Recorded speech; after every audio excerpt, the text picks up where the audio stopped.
قل لا اسألكم علیہ اجرا الا المودۃ فی القربى صدق اللہ العظیم۔ بعد الحمد و ثنا میرے نہایت ہی واجب الاحترام، واجب القدر اساتذہ کرام اور میرے ہم سفر طلباء ساتھیوں، السلام علیکم ورحمۃ اللہ وبرکاتہ۔ آج مجھے آپ حضرات کے سامنے جس عنوان پر لب کشائی کرنے کا موقع ملا ہے وہ ہے فضائل اہل بیت۔ اسی عنوان کے تحت میں نے آپ حضرات کے سامنے ایک آیت مبارکہ تلاوت کی جس میں رب کریم ارشاد فرماتا ہے قل لا اسألکم علیہ اجرا، اے محبوب آپ فرما دیجئے کہ اے لوگوں میں تم سے کوئی اجر نہیں مانگتا، میں نے تمہارے تک پیغام حق پہنچایا، تمہیں دین دیا، تم بات سننا نہیں چاہ رہے تھے،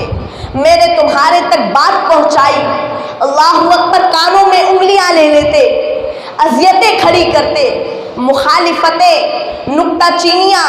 بچھے ہوئے کانٹے، پھینکے ہوئے کوڑے، کھودے ہوئے کھڑے، طائف کے بازار، مکے کی گلیاں، شرینوں کی شرارتیں، ابو جہل کا آپ پر دھول اڑانا، اللہ اکبر وہ کیا منظر تھا جسے سن کر دل موم ہو جائے، آنکھیں نم ہو جائیں کہ حضور علیہ الصلوۃ والسلام سجدے میں ہیں، آپ کے دوش مبارک پر اجڑی رکھ دی گئی، اللہ اکبر کیا کچھ نہیں تھا، لیکن اس کے باوجود فرمایا کہ میں نے تمہارے تک پیغام حق پہنچایا، اس کا کوئی اجر نہیں مانگتا، کوئی صلح نہیں مانگتا، الا المودۃ فی القربى۔ ہاں ایک بات ہے اور وہ یہ ہے کہ جو میری قرابت دار ہیں ان سے محبت کرنا، میری اطرت سے پیار کرنا، میری اولاد سے تم نے محبت کرنی ہے، یہ ہے میرا تم سے مطالبہ۔ حضرات گرامی، یہاں ایک سوال پیدا ہوتا ہے کہ جب تبلیغ دین کو بالکل بے لوث رکھا، اجر کی کسی صورت کو قبول نہ کیا، پھر قرابت داروں کی محبت کیوں مانگی گئی؟ تو علماء کرام نے اس کا جواب یہ دیا ہے کہ جو قرابت داروں کی محبت مانگی گئی ہے یہ قرابت داروں کی ضرورت نہیں بلکہ یہ امت کی ضرورت ہے کہ وہ اگر حضور کی قرابت داروں سے جڑ جاتے ہیں تو ان کی اپنی زندگیاں سنور جاتی ہیں، ان کے اپنے ایمان کی حفاظت ہو جاتی ہے، ان کے اپنے دین کی حفاظت ہو جاتی ہے اور وہ گمراہی سے بچ جاتے ہیں۔ سامعین دی وقار، حضرت زید بن ارقم رضی اللہ عنہ سے روایت ہے کہ میرے رسول اللہ علیہ الصلوۃ والسلام نے فرمایا کہ میں تمہارے اندر دو بھاری چیزیں چھوڑ کر جا رہا ہوں، اللہ اکبر، جنہیں میرے رسول اللہ علیہ الصلوۃ والسلام بھاری کہہ رہے ہیں وہ کتنی بھاری ہوں گی؟ ایک تو کتاب اللہ چھوڑے جا رہا ہوں اور دوسری چیز اپنی اہل بیت چھوڑ کر جا رہا ہوں، اپنی اطرت چھوڑ کر جا رہا ہوں۔ اگر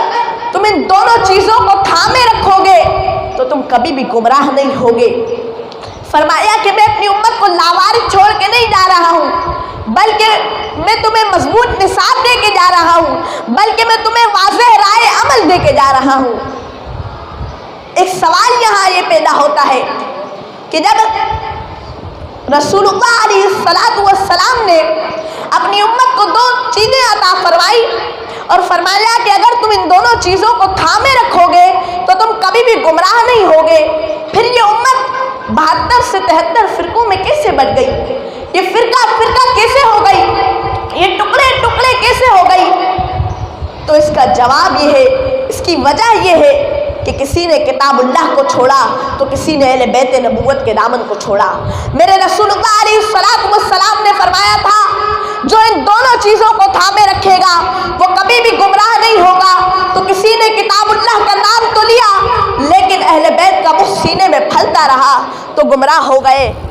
اور کسی نے اہل بیت کے نام کی دہائی تو لی لیکن قرآن کے پارے بھی پورے نہ مانے تو وہ بھی گمراہ ہو گئے۔ کامیاب وہ ہوئے جن کے ایک ہاتھ میں قرآن ہے اور ایک ہاتھ میں اہل بیت نبوت کا دامن ہے، اور میں آپ حضرات کو بھی مبارکباد دیتا ہوں کہ آپ کے ایک ہاتھ میں قرآن ہے اور ایک ہاتھ میں اہل بیت نبوت کا دامن ہے۔